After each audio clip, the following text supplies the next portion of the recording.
lang lately kasi meron kami mga for turnover na projects na may ongoing kami, then meron na rin kami for starting din. So medyo iniikutan lang namin because to make sure yung proper implementation and proper turnover kasi we need to turn it over to the LGU. And medyo malalaki kasi yung mga proyekto namin recently, like STDP, mga Borham Park, mga ganyan, so among hyperbaric chamber, so kasama yun sa mga projects namin. And then mga tourism rest areas, tourism information centers, ano pa ba, mga solar street lights namin sa mga tourism destination, floating docks namin, Esplanade, among the others. So paano kayo nag-assess po dito po sa as COO of Project? Actually, hindi mo nag-adjust because I've been in this position since 2008 up to 2015 yata. And then nag-resume ako na reappoint ako in 2021. So up to now. So medyo familiar naman with the job, but when I returned, nung na-reappoint ako, medyo marami lang trabaho because negative yung during the pandemic yan eh. So medyo negative yung finances ng office. When they presented it to me, I think it was negative 98 on the financial. So down na down yung opisina, lockdown lahat because I know you are all well aware na ang travel tax ang main funding namin. So that's the collection of 1620. 50% goes to us in our office, 40% goes to CHED, and 10% goes to NCCA, which is National Commission on Culture and the Arts. So, because since walang travel during that time, during the lockdown pandemic, so wala rin kaming income. So, and we cannot rely on our other facilities like yung Banawi Hotel namin kasi lockdown nga, wala rin pwede, diba? So, there's nothing. So, doon sumadsad yung opisina, so we have to recalibrate and options from work from home during that time.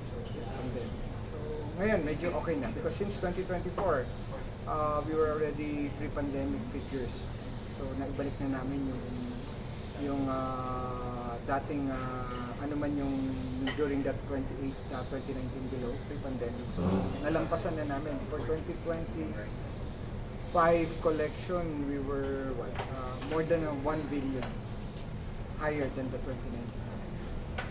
May mga key projects po ba kayo na itututukan? Yes, yung ano, baka narinig nyo yung issue with El Nido right now. The black thing na lumabas. Yes, I saw it on the news also. So, yung STDP nila, kami na ang magpopondo at mag-implement because they really need it. Actually, we already mentioned it to the LGU last year, way back in 2022, that they need to upgrade that facility and we're hoping to help them. But unfortunately, it was not the direction that was chosen by the LGU during that time. But now they realize that we are correct in stating that addressing that issue urgently. So now, hoping by next week lumabas na yung term of reference and then we already approved that budget for the expansion of the sewage treatment facility. So kami kasi, we can give that like in Boracay, diba? So and then we get a private partner to operate yung mga ganyan like Manila Water, so who has the expertise to operate in this kind of projects. Yun yung mga malalaki namin, Borham Park, rehabilitation is there, as I mentioned a while ago. And then, aside from those, yung malalaki pa namin projects, yung rehabilitation ng 10 domestic terminals.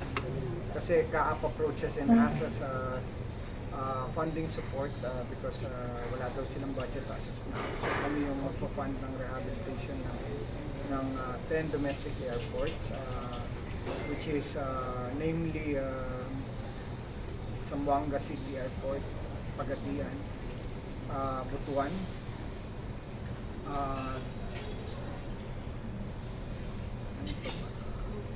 Siargao is included. Siargao, Rojas, Tuguegarao, yung Cagayan Valley, and then Ilocos Norte, yun pa ba yung 3 nandun pa sa aking listahan. So, but technically, those are the 10 na nasa listahan namin. And the project would be total rehabilitation of the domestic airports, and together with the gang chair, pull carts, push carts, pati yung wheelchairs, air conditioning,